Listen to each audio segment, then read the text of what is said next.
ہارون صاحب معیشت کی کمزوریاں کیا ہیں؟ آپ تو کہتے ہیں کہ جی زراعت تباہ ہو گئی، یہ ہو گیا، فخر امام صاحب الگ بات کرتے ہیں. ٹو دی پوائنٹ بات کریں جی، زراعت کی انڈسٹریلائزیشن تو ایک الگ ایشو ہے نا، جس کی طرف ہمارا رجحان ہی نہیں ہے.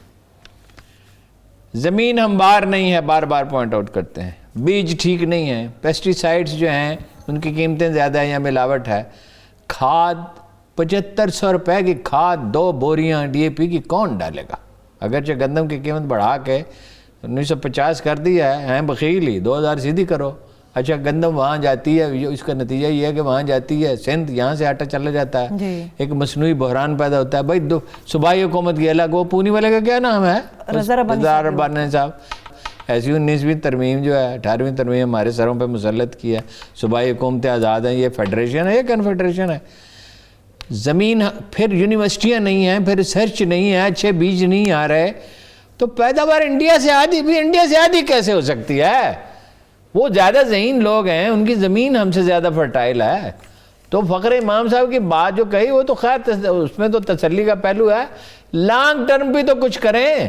صحیح، ٹھیک ہے. یہ ہے اتنی بات. جمشید چیمہ صاحب کی آپ نے کوئی کہانی سنائی؟ جمشید چیمہ صاحب کے بارے میں سب لوگ یہ کہہ رہے ہیں کہ انہوں نے دانستہ کیا. یہ نہیں ہو سکتا کہ چاروں کاغذات غلط ہوں. تجویز کنندہ بھی غلط، تائید کنندہ بھی غلط، دونوں. وہ الیکشن لڑنا ہی نہیں چاہتے تھے. کہانی یہ سنائی جاتی ہے، اب اللہ بہتر جانے، کہ انہوں نے عمران خان سے وقت مانگا اسی حلقے میں، وہ 2023 میں الیکشن لڑنا چاہتے تھے، اس کی اجازت مانگنا چاہتے تھے. مطلب انہوں نے ہفتے کو وقت مانگا، نہیں ملا، یا اتوار کو نہیں ملے، پیر گزر گیا، منگل کو ملے، تو اس دوران وہ پرویز صاحب کا انتقال ہو گیا. انہوں نے جیسے بات شروع کی کہ سر 223 کے لیے میں یہ سوچ رہا تھا کہ اگر آپ اجازت دیں، انہوں نے کہا بھائی وہ تو وہاں تو سیٹ خالی ہو گئی، پرویز صاحب فوت ہو گئے، تو آپ بھی جائیں لڑیں. اچھا پھر وہ بے دلی سے آ گئے. کہا یہ جاتا ہے کہ اب وہ خود لڑنا نہیں چاہتے. ٹھیک ہے، تو دانستہ یہ کیا ہے سب کچھ ٹھیک. اور یہ بھی کہا جاتا ہے کہ ستائش کرنے میں ایک تو اعظم سواتی صاحب، ایک اپنا فواد صاحب، اور یہ ان سب پہ بازی لے گئے وہ چیمہ صاحب. ٹھیک ہے، کچھ باتیں ان کا مرال بوسٹ کرتے رہتے نا وزیر اعظم صاحب کا. مہنگائی ہے، بدامنی ہے، حالات خراب ہیں، روپے کی قیمت گری، لیکن وزیر اعظم کی طرف مرال ٹھیک رہنا چاہیے. ٹھیک ہے.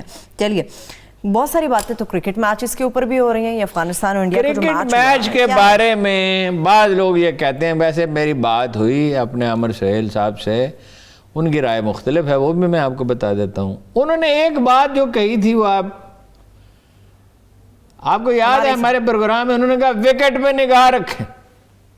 تو وکٹ تو بنائی گئی انڈین پچ، سوری وہی پچ تو بنائی گئی انڈین بالرز کے لیے کہ ان کو سہولت ہو چھکے لگانے کے لیے. پہلی بات تو یہ ہے، انہوں نے خود کہا تھا. وہ کہتے ہیں میرا نہیں خیال میچ فکس ہو، ان کی رائے بھی میں آپ کو بتا دوں. ٹھیک ہے. لیکن کچھ دوسرے لوگ کہتے ہیں کہ یہ وہ ٹیم ہے جو اشرف غنی کے دور میں بنی تھی.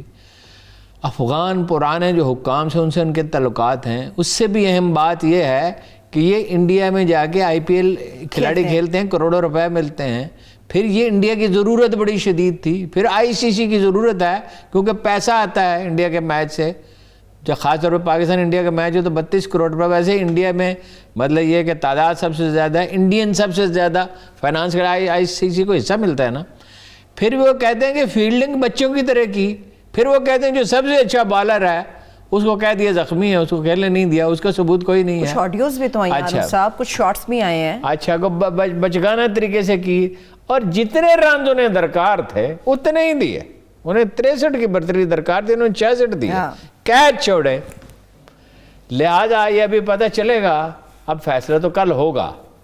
بڑا امپورٹنٹ میچ ہے. فیصلے زمین پہ ہوتے ہیں، کچھ آسمانوں پہ ہوتے ہیں. فیصلے اصل میں تو آسمانوں پہ ہوتے ہیں بے شک. اب اگر نیوزی لینڈ جیت گیا تو پھر تو کوئی چانس نہیں اس کا. یہ نکتہ مجھے سمجھایا عمر سہیل صاحب نے کہ پھر تو وہ نہیں کھیل سکتا.